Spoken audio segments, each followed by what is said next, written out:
Assalamualaikum warahmatullahi wabarakatuh. Alhamdulillah, bagaimana kabar kalian Anandaku semuanya? Tetap sehat ya di rumah.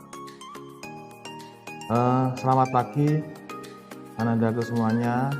Bertemu lagi dengan saya Ustaz Teguh di mata pelajaran PLH. Hari ini saya akan membahas tentang bencana alam. Oke, langsung saja ya. Ada yang tahu apa itu bencana alam? Oke, lanjut. Bencana alam dalam bahasa Inggris adalah natural disaster. Adalah suatu peristiwa alam yang mengakibatkan dampak besar bagi populasi manusia. Peristiwa alam dapat berupa banjir, letusan gunung berapi, gempa bumi, tsunami, tanah longsor, badai salju, kekeringan, hujan es, gelombang panas, hurikan, badai tropis, taifun, tornado, kebakaran liar, dan wabah penyakit. Beberapa bencana alam terjadi tidak secara alami, contohnya adalah kelaparan, yaitu kekurangan bahan pangan dalam jumlah besar yang disebabkan oleh kombinasi faktor manusia dan alam. Dua jenis bencana alam yang diakibatkan oleh peristiwa di luar angkasa jarang mempengaruhi manusia, seperti asteroid dan badai mati. Oke, lanjut. Pengertian bencana menurut Undang-Undang Nomor 24 Tahun 2007 tentang penanggulangan bencana dan definisi bencana bencana adalah peristiwa atau rangkaian peristiwa yang mengancam dan mengganggu kehidupan dan penghidupan masyarakat yang disebabkan baik oleh faktor alam dan atau faktor non-alam maupun faktor manusia, sehingga mengakibatkan timbulnya korban jiwa manusia, kerusakan lingkungan, kerugian harta benda, dan dampak psikologis. Definisi tersebut menyebutkan bahwa bencana disebabkan oleh faktor alam, non-alam, dan manusia. Oleh karena itu, Undang-Undang Nomor 24 Tahun 2007 tersebut juga mendefinisikan mengenai bencana alam, bencana non-alam, dan bencana sosial.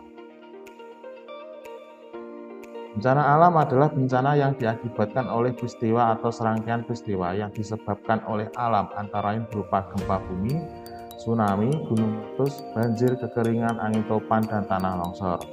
Sedangkan bencana non-alam adalah bencana yang diakibatkan oleh peristiwa atau rangkaian peristiwa non-alam yang antara lain berupa gagal teknologi, gagal modernisasi, epidemi, dan wabah penyakit.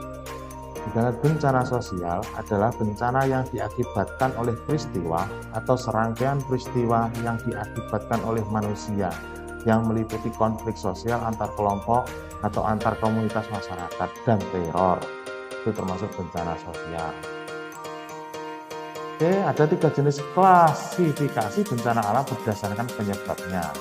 Yang pertama yaitu bencana alam biologis. Bencana ini disebabkan oleh gaya-gaya yang berasal dari bagian dalam bumi atau gaya endogen, yang termasuk dalam bencana alam biologis adalah gempa bumi, letusan gunung Merapi, dan tsunami. Yang kedua yaitu bencana alam klimatologis. Bencana alam klimatologis merupakan bencana yang penyebabnya adalah angin dan hujan. Contohnya adalah banjir, badai, banjir bandang, angin ribut, kekeringan, dan kebakaran alami hutan, tetapi bukan disebabkan oleh manusia. Gerakan tanah longsor termasuk juga bencana alam, walaupun pemicu utama adalah faktor klimatologis atau hujan, tetapi gejala awalnya dimulai dari kondisi geografi, geologis, jenis dan karakteristik tanah serta batuan dan sebagainya. Yang ketiga yaitu bencana alam ekstraterestrial atau bencana alam ekstraterestrial adalah bencana alam yang terjadi di luar angkasa. Contohnya hantaman impact meteor. Bila hantaman benda-benda langit mengenai permukaan bumi, maka akan menimbulkan bencana alam yang luar biasa bagi seluruh penghuni bumi. Gejala alam yang dapat menimbulkan bencana alam sebagian besar memiliki karakteristik umum, gejala awal, gejala utama, dan gejala akhir. Nah, jika kita dapat mengetahui dengan akurat gejala alam suatu bencana alam, kemungkinan besar kita dapat mengurangi akibat yang ditimbulkan dari bencana tersebut, atau dengan kata lain adalah mitigasi bencana.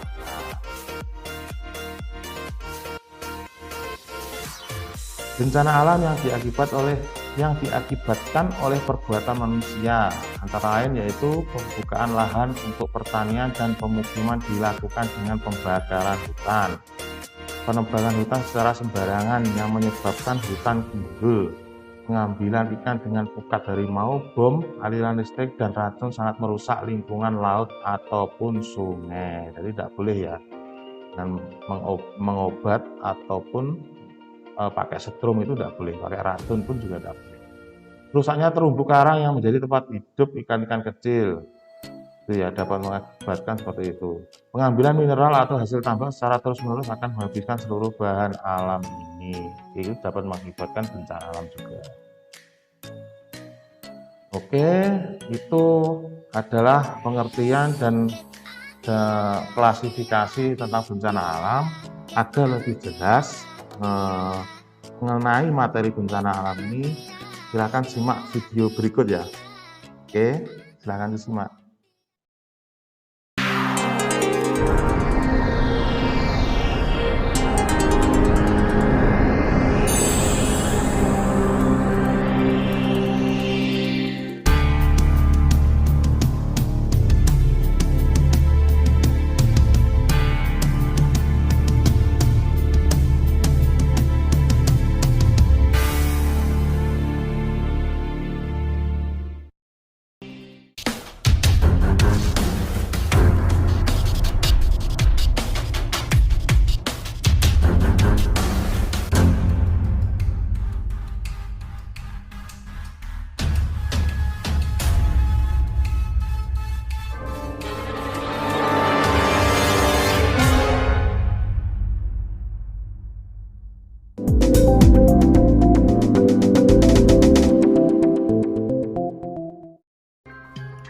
Sejak terbentuk sekitar 4,5 miliar tahun yang lalu hingga saat ini, bumi telah mengalami banyak proses perubahan.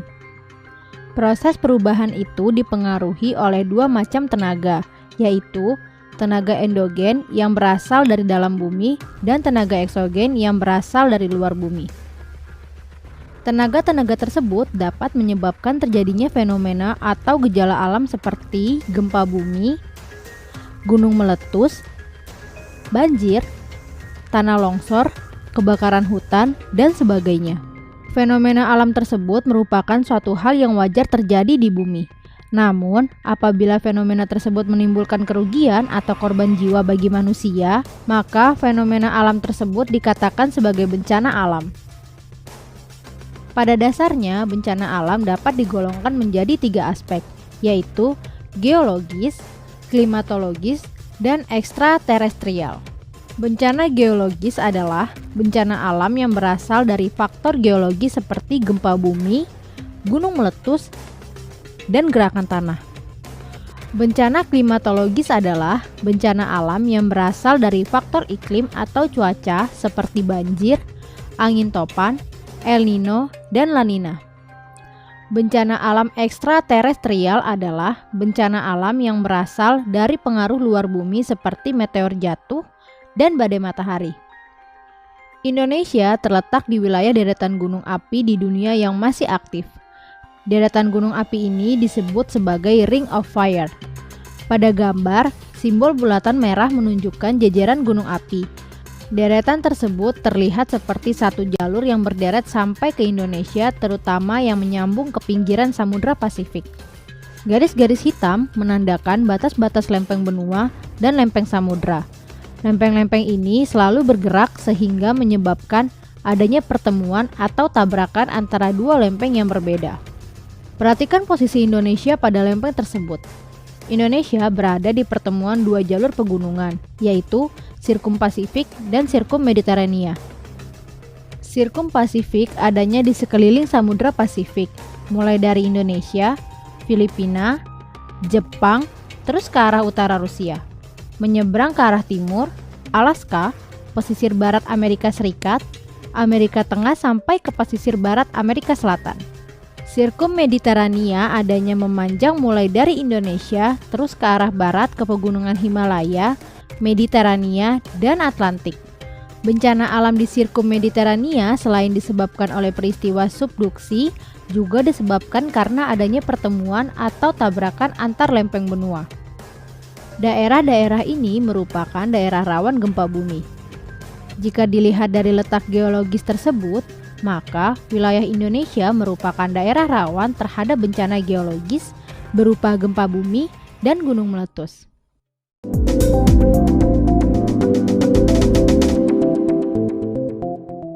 Wilayah Indonesia merupakan wilayah yang sangat rawan terhadap bencana alam, khususnya gunung meletus, gempa bumi, dan banjir.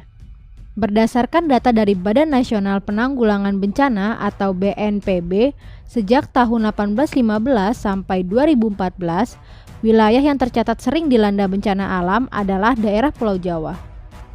Sedangkan daerah yang paling rendah terjadinya bencana alam adalah daerah Pulau Kalimantan dan Pulau Papua. Secara geologis, Pulau Kalimantan jarang terjadi bencana, sedangkan untuk Pulau Papua lebih rawan terhadap bencana alam.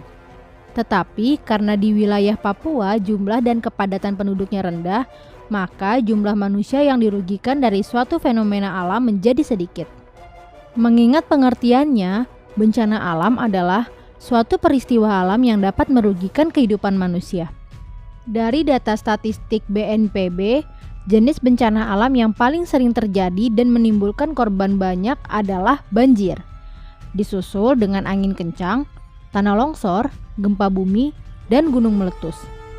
Meski persentase kejadian gunung meletus dan gempa bumi tidak sebesar banjir, namun dampak yang diakibatkannya sangat besar dan merugikan kehidupan manusia. Bencana alam memang sangat sulit untuk dihindari, akan tetapi kita dapat melakukan upaya untuk mengurangi risiko yang ditimbulkan. Upaya tersebut disebut dengan mitigasi bencana alam. Mitigasi bencana gunung meletus.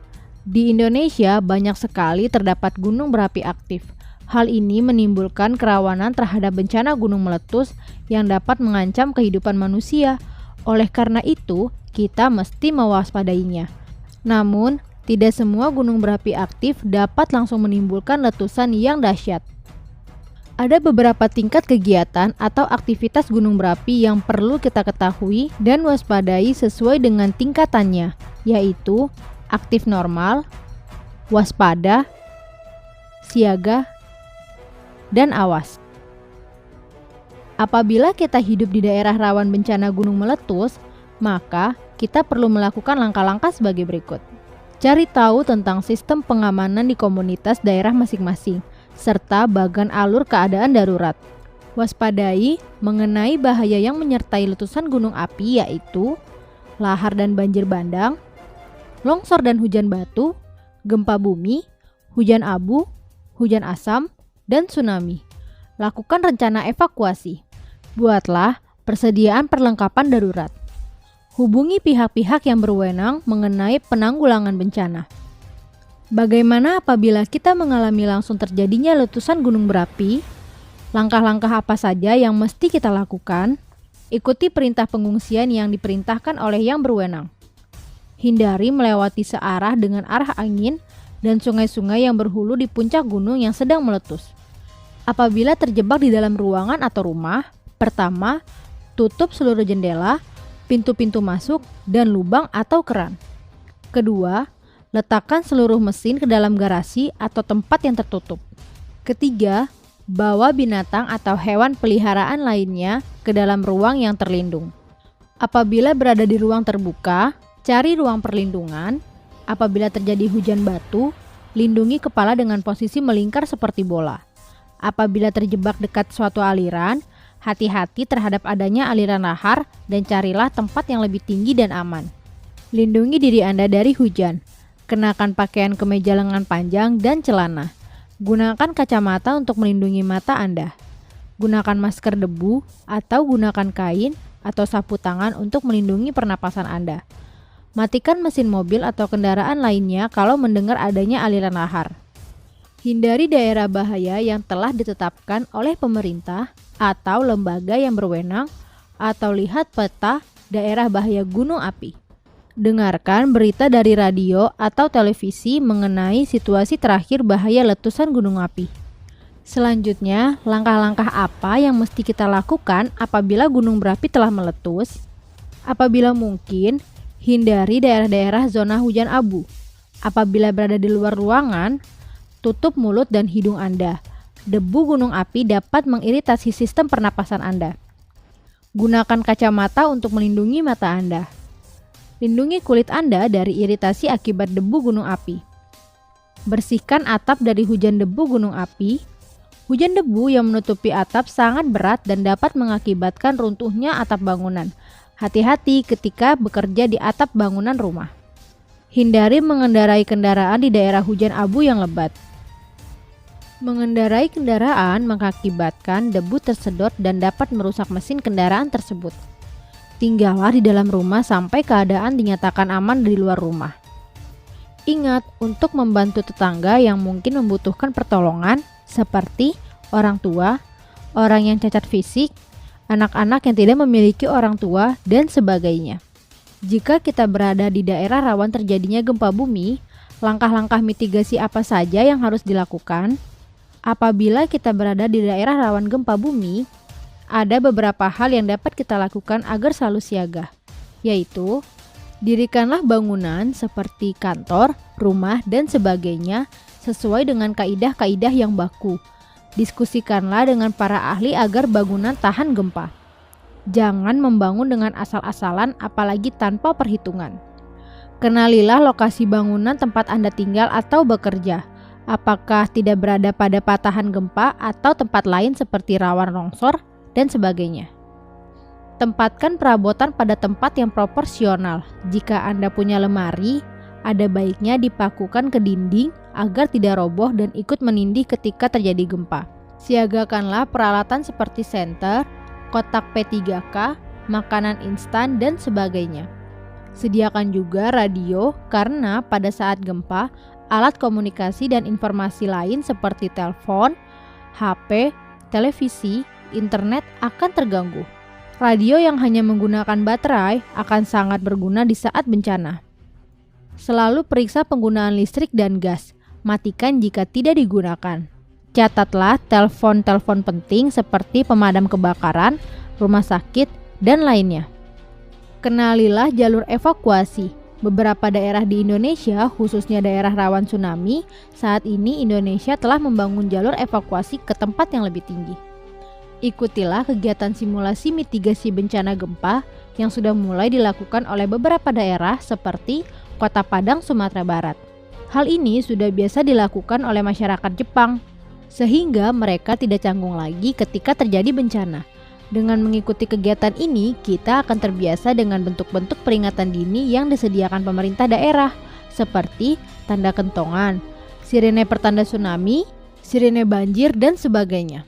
Jangan panik, yakinkan diri bahwa Anda dapat lepas dari bencana tersebut. Menghindar dari bangunan, pohon, tiang listrik, dan lainnya yang berpotensi roboh lalu menimpa kita. Jika Anda berada dalam gedung, berusahalah untuk lari keluar. Jika tidak memungkinkan, berlindunglah di bawah meja yang kuat, tempat tidur, atau berlindunglah di pojok bangunan karena lebih kuat tertopang. Perhatikan tempat Anda berdiri karena gempa yang besar akan memungkinkan terjadinya rengkahan tanah.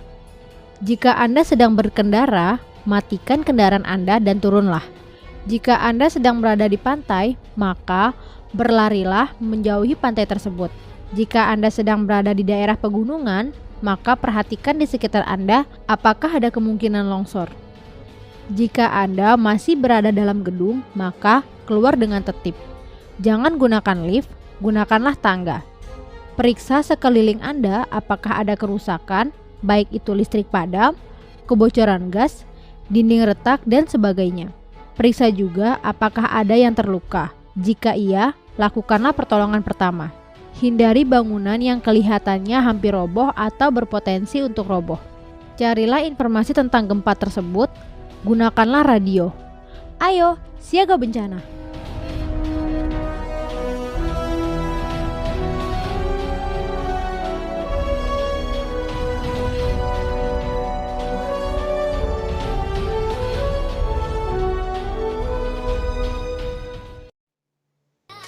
Baik, itulah video tentang bencana alam dan mitigasi bencana alam.